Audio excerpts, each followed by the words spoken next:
सत साहिब पक्का सौदा धाम आपका हार्दिक स्वागत करता है। आइए अभी मेरे जीवन का रहस्य, मेरी सफलता का कारण के भाग नंबर 2 में सुनिए। पहले आपको 8 नियम बता चुका हूँ, आज 9वां नियम सुनिए और इन दोनों को मिलाकर देखोगे तो तुम्हारी सफलता एक रहस्यजनक बन जाएगी।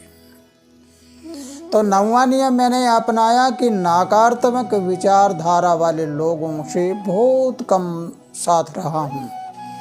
यानी मेरे संग रहे हैं लोग नकारात्मक ऊर्जा वाले, लेकिन मैंने उनका संग बहुत कम किया। चाहे वो मेरा परिवार हो, चाहे रिश्तेदार हो, चाहे कोई भाईचारा हो, चाहे कोई संसारिक बातों में मित्रता वाले भी हों। इसलिए मैं इन बातों से हमेशा दूर रहा और साथ रहने के बाद भी नकारात्मक ऊर्जा को मेरे दिमाग में अंदर नहीं घुसने दिया। अगर नकारात्मक ऊर्जा मेरे दिमाग में घुस जाती तो क्या होता, सकारात्मक बाहर निकल जाती। इसलिए इस रहस्यजनक बात को देखने के लिए अगला पॉइंट देखना है। हमें 10वां मेरा नियम रहा है कि मैंने कभी भी बेवजह किसी से बहस नहीं करी। बात को समझते हो कि कुछ लोग ऐसे होते हैं बिना मतलब का किसी से बहसबाजी करते रहते हैं, ये ऐसे था, वो ऐसे था, वो ऐसे था। तो मैंने बिना मतलब की किसी से बहस नहीं की और अपना काम करता रहा और अपने लक्ष्य पर चलता रहा। मेरा अपना काम करता रहा, मेरे लक्ष्य देखता रहा। जैसे तांगे वाला घोड़ा होता है, तांगे वाले घोड़े के ऐसे डब्बे लगे हुए होते हैं। वो डब्बे लगने के बाद वो सीधा देखता चलता है, आगे पीछे दाएं बाएं कुछ नहीं देखता। इस प्रकार मैंने तो अपने लक्ष्य के डिब्बे लगा लिए, यानी यहाँ आँखों के इधर नहीं देखना, नहीं इधर देखना, लक्ष्य को देखना है। आगे 11वां नियम मेरा रहा कि मैंने अपने जीवन में बिना मतलब की बातें अपने माता पिता, यारे प्यारे रिश्तेदार आदि किसी की नहीं सुनी। कई बार मन में विचार आ जाता है कि जो माता पिता की ना सुने तो वो किसकी सुनेगा। लेकिन माता पिता की बातों में अंतर होता है। एक हिसाब से मैं गृहस्थी हूँ, मैं भी किसी का पिता हूँ, लेकिन मेरे वाली बात सुनकर, मेरे वाली बातों से ज्ञान प्राप्त करके घर में जन्मे हुए बच्चे वो ज्ञानी बनेंगे। लेकिन जिनके माता पिता ज्ञानी ना हो, अज्ञानी हो, तो वो अपने बच्चों को क्या सिखाएंगे। इसलिए मैंने बिना मतलब की बातें, यानी किसी माता पिता ने कह दिया ये ऐसे वो ऐसे, नहीं सुनी और ना सुनने के कारण मैं आगे बढ़ता गया।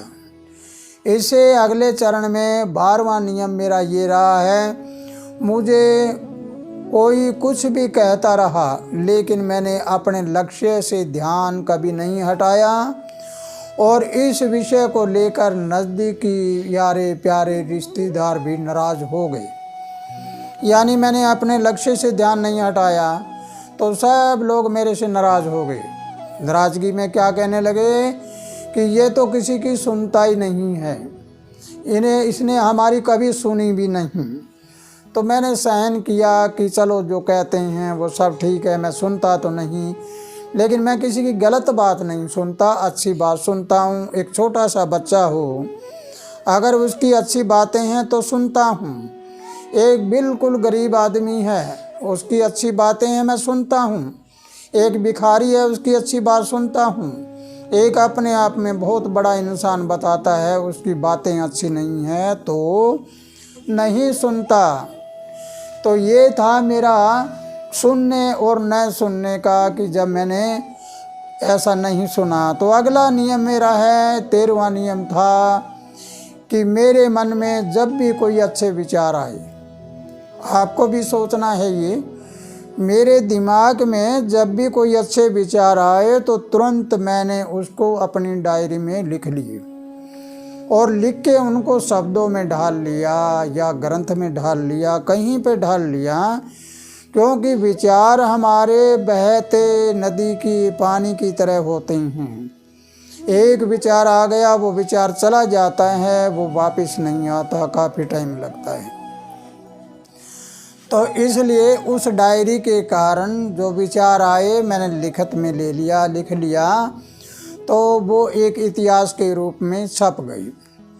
14वां नियम मेरा ये रहा कि मेरी सोच हमेशा बनी रही कि परमात्मा ने जो कुछ मुझे दिया है वो बहुत कुछ दिया है, बहुत कुछ दिया, और मैं दुनिया का सबसे बड़ा धनवान ज्ञानवान इंसान हूँ। जो मैंने अपना कभी सोचा, जो मेरे अपनी विचारधारा आई इस विषय के साथ, वो परमात्मा ने मेरी पूरी करी। यानी मैंने हमेशा यही सोचा कि ऐसा हो, लेकिन इच्छा नहीं की, लेकिन परमात्मा ने सभी बातें मेरी पूरी करी है। 15वां नियम मेरा रहा है कि लोगों की भलाई के लिए अगर मुझे उधार खाता लेना पड़ा, जोखिम उठाना पड़ा, तो भी मैंने जोखिम उठाया और बेपरवाह होकर चला। मैंने कभी ये नहीं सोचा कि इतना बड़ा जोखिम उठाने के बाद तेरा जीवन क्या हो सकता है। लेकिन मेरी विचारधारा थी कि मैं बड़ा जोखिम उठाता हूँ तो मैं अपने पेट के लिए नहीं, अपने घर परिवार के लिए नहीं, बल्कि मैं जन सेवा के लिए, जनता की भलाई के लिए उठा रहा हूँ। इस जोखिम का एक जिंदा जागता उदाहरण है वे मेरे पास, गांव सदलपुर की गौशाला। गांव सदलपुर की गौशाला को बनाने में मैंने बहुत भारी जोखिम उठाया, अर्थात पैसे उधार लेकर, ब्याज पर लेकर इस गौशाला का निर्माण किया। बड़ी बड़ी आपत्तियों को सहन किया। वो आपत्तियां सहन करने के बाद आज इसका नतीजा निकला कि इस गौशाला के कारण पूरा गांव और अड़ोसी पड़ोसी गांव में शांति हो गई और भाईचारा कायम हो गया और सब लोग एक जगह बैठते हैं। इसका मतलब निकला कि अगर जोखिम उठाते हैं, अगर आप कर्ज उठाते हैं, अगर वो किसी अच्छे कार्य के लिए उठाते हैं, तो एक दिन वो कर्ज तो साफ हो जाएगा, चुकाया जाएगा, लेकिन उसका नतीजा अच्छा निकलेगा, वो आपकी मान प्रतिष्ठा बढ़ा देगी। इसके कारण आज मेरा गांव ग्वांड और सब जगह मान प्रतिष्ठा, मान सम्मान इतना ज़्यादा है कि हर इंसान मान सम्मान करता है।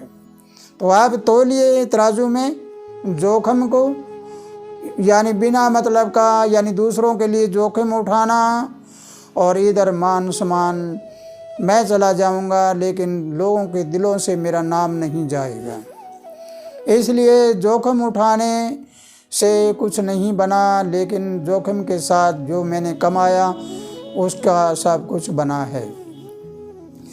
16वां नियम मेरा ये रहा है कि मैंने हमेशा अपने गांव व क्षेत्र की भलाई के लिए, आप भी बड़े गौर से समझना है, दिमाग लगाकर सोचना है कि जब कोई संत महात्मा बन जाता है, भगवान चोला डाल ले, तो वह अपने घर परिवार को छोड़कर, गांव को छोड़कर बाहर चला जाता है। और बहुत से संत महात्मा तो ऐसे कहते हैं कि मैं 12 साल बाद में अपनी जन्मभूमि में आया हूँ, लेकिन मैं तो यहाँ ही जन्मा हूँ, सदलपुर गांव में जन्मा और इसी गांव में मेरी तपोभूमि है।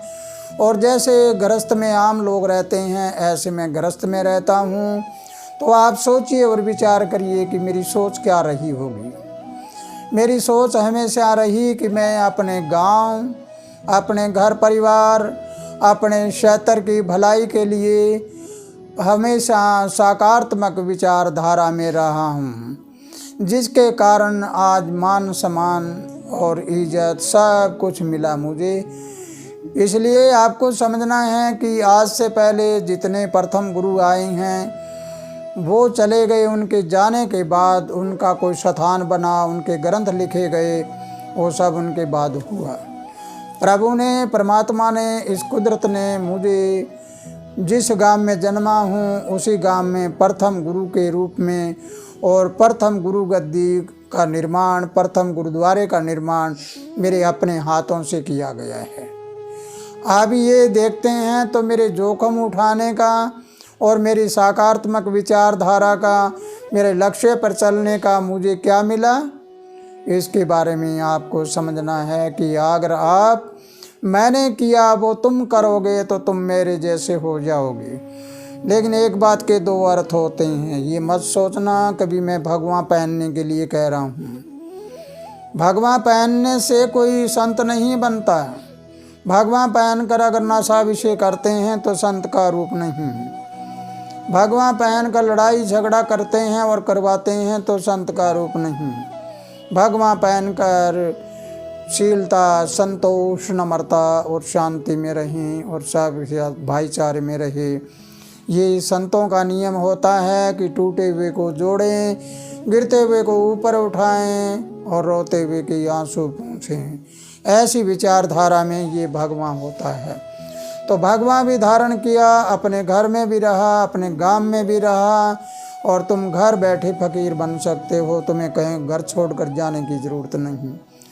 तो प्यारे सज्जन पुरुषों, अगर मेरी ये वीडियो आपको समझ आई है तो ज़्यादा से ज़्यादा शेयर करिए। अभी तक सब्सक्राइब नहीं किया है तो सब्सक्राइब भी करिए और अपनी विचारधारा को कमेंट बॉक्स में ज़रूर लिखिए, ताकि आपकी विचारधारा आगे से आगे बढ़ती जाए और किसी दूसरों के साथ आपके प्रश्न उत्तर भी हो जाएं।